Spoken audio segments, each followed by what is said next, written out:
Onunla qalsın.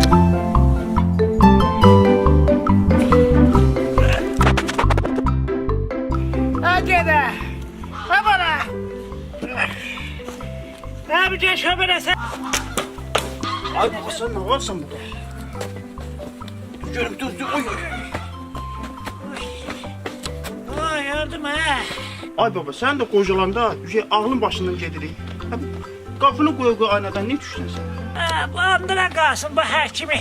Hamısı bunun zibilitlər ha. Uyuyub verim dağılma bana. Həkimin nə günah var ay baba? Həkim mi deyib sən özünü aynadan tulla?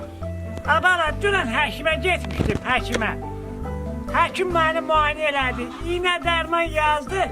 Dedi bir ay qapıdan çölə çıxma.